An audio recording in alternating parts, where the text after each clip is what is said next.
কথায় লেখা স্থানীয় মান সেগুলাও করা শেষ।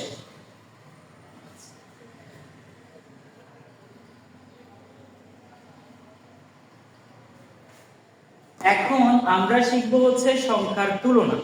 দেখো সংখ্যার তুলনাটা কেমন, আমি যদি তোমাদেরকে বলি, ধরো হচ্ছে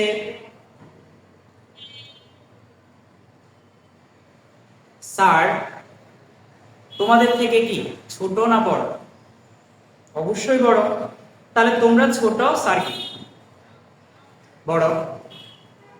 তোমরা যারা তৃতীয় শ্রেণীতে পড়ো তাদের থেকে স্যার তো অবশ্যই বড় না? তাহলে তোমরা হচ্ছে স্যারের থেকে ছোট, স্যার হচ্ছে বড়। এই যে তোমরা ছোট, স্যার বড়, এটা কিন্তু তোমাদের সাথে স্যার কি করছি? তুলনা করছি। ঠিক আছে? যেমন তোমাদেরকে আরেকটা ব্যাপার দেখাই। ধরো এটা একটা বল, এটাও একটা বল, বাট এটা হচ্ছে বড় আর এটা হচ্ছে ছোট বল। আমরা এটা দেখার পরে বুঝতেছি যে কোনটা ছোট কোনটা বড়। তাহলে ছোট বড় বলে কিন্তু দুইটাই তো বড়, কিন্তু আমরা এখানে ছোট বড় এই দুইটা শব্দ ব্যবহার করে এই দুইটা বলকে তুলনা করতেছি। ঠিক আছে? তাহলে আমরা তুলনা করার জন্য এখানে কি শব্দ ইউজ করছি? একটা ছোট আর একটা বড়। তো এরকম অঙ্কের মধ্যে, সংখ্যার মধ্যে এমন অনেক সংখ্যা আছে যেগুলোর মধ্যে কোনোটা ছোট হয় কোনোটা বড় হয়। তা আমরা সংখ্যাগুলোর মধ্যে তুলনা করব যে কোন সংখ্যাটা বড় এবং কোন সংখ্যাটা ছোট। তো বড় ছোট, এই যে বড় ছোটর যে তুলনা করব সেটাই এখন আমরা শিখব। সেটা বড় ছোট সংখ্যার তুলনা শিখব। ঠিক আছে? দেখো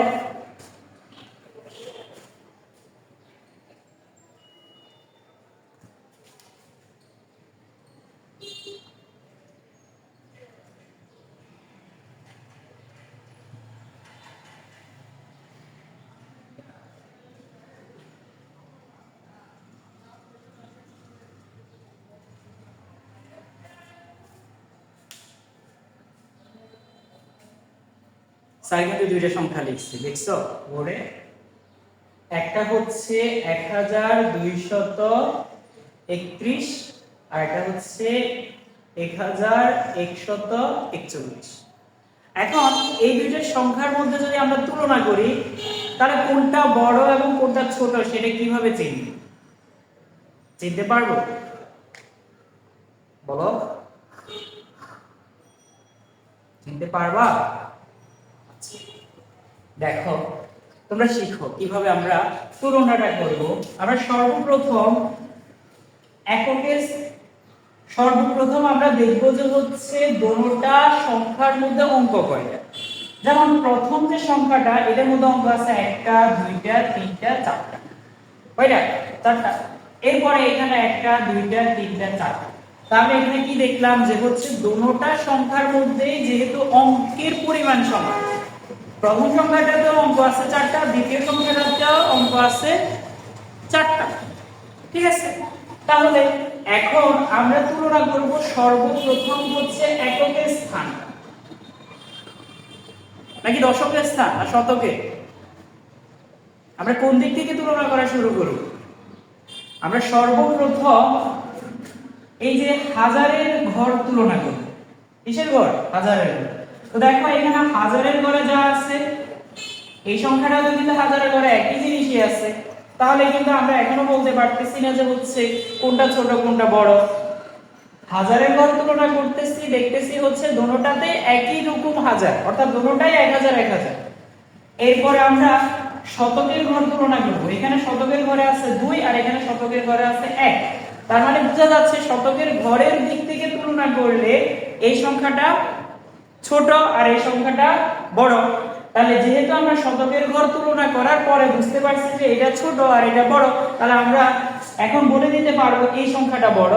যেহেতু এই সংখ্যাটা বড় আমরা এরকম একটা চিহ্ন দিয়ে এইদিকে বুঝিয়ে দিব হচ্ছে এটা বড়। এই চিহ্নটাকে বলা হয় হচ্ছে বড় বা বৃহত্তর চিহ্ন। বড় বা বৃহত্তর চিহ্ন।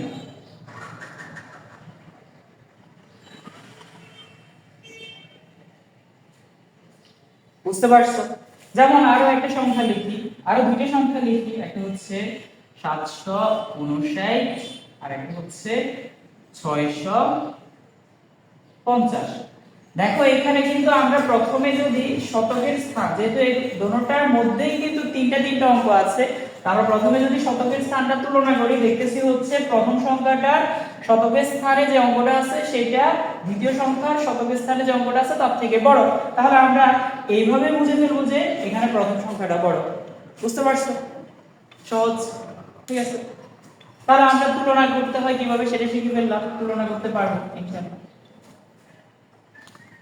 এইবার আমরা শিখবো হচ্ছে কি ক্রমবাচক সংখ্যা। ক্রমবাচক সংখ্যা তোমরা অবশ্যই এই যে পরীক্ষায় এবার প্রথম দ্বিতীয় তৃতীয় চতুর্থ হইছো, তো এটা তোমরা জানছো না যে হচ্ছে কেউ কেউ প্রথম হইছো, কেউ দ্বিতীয় হইছো, কেউ তৃতীয় হইছো, এমনটা হইছো না? তো এই যে প্রথম দ্বিতীয় তৃতীয় এগুলা কিন্তু কোনো স্বাভাবিক সংখ্যা বলতেছি না, এগুলাই হচ্ছে ক্রমবাচক সংখ্যা। তো যদিও আমরা ক্রমবাচক সংখ্যা না চিনি, কিন্তু আমরা ব্যবহার করতেছি। তা আমরা এখানে আজকে তৃতীয় শ্রেণীর জন্য 20টা ক্রমবাচক সংখ্যা শিখব এবং হচ্ছে ওই 20টা ক্রমবাচক সংখ্যার সংক্ষিপ্ত রূপটা শিখে ফেলব। দেখো স্যার লিখে দিচ্ছি।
লিখছো প্রথম দ্বিতীয় তৃতীয় চতুর্থ পঞ্চম ষষ্ঠ সপ্তম অষ্টম নবম দশম। তোমরা স্যারের সাথে সাথে একবার পড়ো, প্রথম দ্বিতীয় তৃতীয় চতুর্থ পঞ্চম ষষ্ঠ সপ্তম অষ্টম নবম দশম। ঠিক আছে, দেখো প্রথমটি ছোট করে কিভাবে লিখে, এক দিয়ে তার সাথে একটা ম, প্রথম। তারপর দ্বিতীয় দুই দিয়ে তারপরে একটা অন্তস্তীয়। অর্থাৎ এই যে প্রথমের শেষে মটা একের সাথে ম, দ্বিতীয় এর শেষে অন্তস্তীয় দুইয়ের সাথে অন্তস্তীয়, তৃতীয় শেষে অন্তস্তীয় তিনের সাথে অন্তস্তীয়, চতুর্থ শেষে রেপ থ চারের সাথে রেপ থ, পঞ্চম শেষে ম পাঁচের সাথে ম, ষষ্ঠ বুঝক শেষের তারা, সপ্তম শেষে যা আছে দেখো অষ্টম নবম দশম এভাবে। এরপর আমরা আরো শিখব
এইবার দেখো স্যার লিখে ফেলছি, তোমরা এবার দেখো একাদশ, দ্বাদশ, ত্রয়োদশ, চতুর্দশ, পঞ্চদশ, ষোড়শ, সপ্তদশ, অষ্টাদশ, ঊনবিংশ, বিংশ।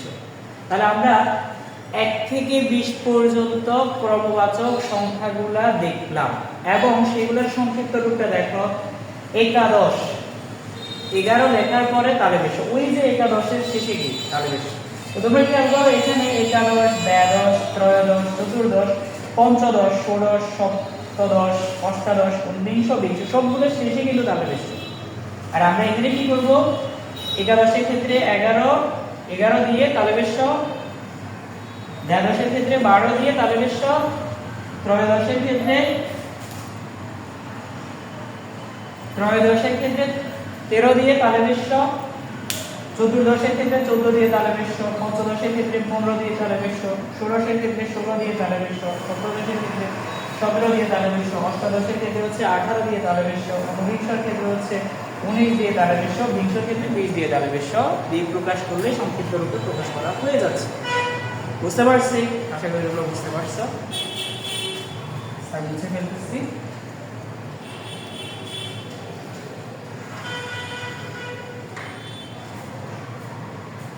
এরপর আজকের আমরা একেবারে সর্বশেষ যে অংশটা প্যাটার্ন শিখব। আমাদের ক্রমবাচক সংখ্যা শিখা শেষ, এখন আমরা শিখব সংখ্যা প্যাটার্ন। সংখ্যা প্যাটার্নটা কেমন দেখো, বিষয়টা এরকম, আমরা ছোট থেকে তো আস্তে আস্তে বড় হই, ঠিক আছে না? তো এটার একটা কি হয়, একটা প্যাটার্নে তো আমরা আস্তে আস্তে বৃদ্ধি পাচ্ছি, মানে আমাদের বয়সের একটা প্যাটার্ন, বয়সটা বাড়ে, প্রথমে 1 বছর, তারপর 2 বছর, 3 বছর, 4 বছর, 5 বছর। তাহলে কি এটা একটা স্বাভাবিক সংখ্যা, মানে স্বাভাবিকভাবে বাড়তেছে। তো ধরো যদি আমি একটা সংখ্যার প্যাটার্ন লিখি, তোমরা একটু খেয়াল করো, আমি লিখলাম 2, তারপরটা লিখলাম 4, এরপরটা লিখলাম 6, এটা লিখলাম না, এরপরে 10, 12। তো আমাকে তোমরা বলো তো এইখানে কত হবে? তোমরা অনেকেই এখন ধারণা করে ফেলতেছো নাকি? আচ্ছা, যারা ধারণা করে ফেলতেছো তারা এখানে কত হবে সেটা তোমরা বসাইতে পারো। আর যারা বুঝো নাই তারা খেয়াল করো, দেখো প্রথমে আছে 2, এরপরে 4। তাহলে দেখো তো 2 আর 4 এর মধ্যে পার্থক্য কত? 2 এর, তার মানে প্রথমটা থেকে দ্বিতীয়টা 2 বেড়ে গেছে। এরপরে আছে কত? 6। দ্বিতীয়টা থেকে তৃতীয়টা আবার 2 বাড়ছে। তার মানে কি দেখতেছি আমরা, প্রত্যেকটা 2 2 করে বাড়তেছে। তো তাহলে 6 এর পরে যদি আমি 2 যোগ করি, অর্থাৎ 6 এর সামনে যদি আমরা 2 যোগ করি তাহলে কত পাচ্ছি? 8। তাহলে এখানে 8 হবে। 8 এর পরে দেখো 10, 10 এর পরে 12। বুঝতে পারছি? এখন যদি আমরা আরেকটা দেখি,